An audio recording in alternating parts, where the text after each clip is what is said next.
आज हम लोग बात करेंगे बरसात के मौसम में पाचन तंत्र में होने वाले संक्रमण के बारे में।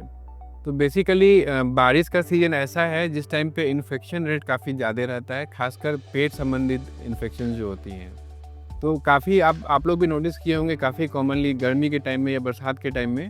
कुछ भी आप थोड़ा बहुत बाहर का खाना खाते हैं, तुरंत आपको डायरिया होने लगता है, लूज टूथ होने लगता है, पतला पतला लैट्रिन, उसके बाद कभी कभी ब्लड भी आ जाता होगा या फिर उल्टियाँ वगैरह चालू हो जाती हैं। तो बेसिकली बरसात के टाइम में या गर्मी के टाइम में जो कीटाणु होते हैं उसका प्रजनन ज़्यादा होता है और बहुत जल्दी वो अपना नंबर बहुत जल्दी बढ़ा देते हैं, इसीलिए इन्फेक्शन बहुत जल्दी होता है।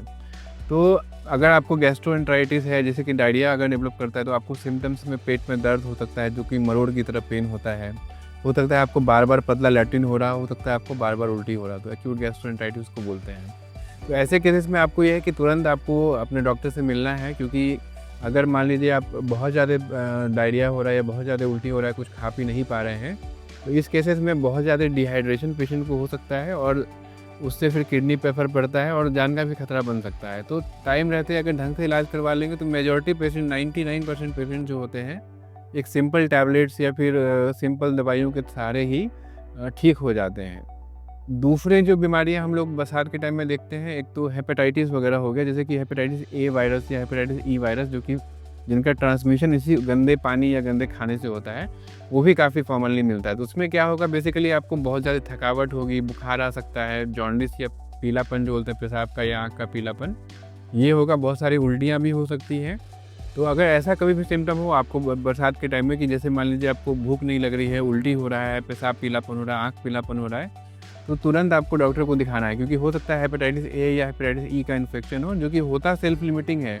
लेकिन जिस टाइम पे आपको बहुत ज़्यादा उल्टी हो रही है, जिस टाइम पे आपको डिहाइड्रेशन हो रहा है, उस टाइम पे आपको ढंग से उसको मॉनिटर करना, इलाज करना बहुत ज़रूरी होता है। तो बेसिकली यही सब कुछ बीमारियां हैं जो कि बरसात के टाइम में दिखता है, और आपको तुरंत इलाज करने से बहुत सिंपल तरीके से मतलब बहुत कम दवाइयों के सहारे आपका इलाज हो जाएगा। वहीं अगर आप लेट करेंगे, अगर ढंग से नहीं इलाज करवाएंगे, तो हो सकता है कि वो काफ़ी गंभीर रूप ले ले। तो बेसिकली आपको ध्यान ये रखना है कि जैसे बरसात के टाइम में या गर्मी के टाइम में कोशिश ये करिए, एक तो बासी खाना नहीं खाना है, बाहर का खाना जो है एकदम अवॉइड करना है, फास्ट फूड वगैरह जो होता है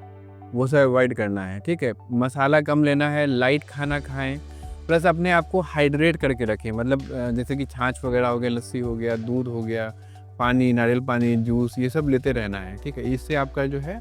और स्पेशली जो है बाहर के खाने जितना आप अवॉइड करेंगे समर के टाइम में, उतना अच्छा रहेगा।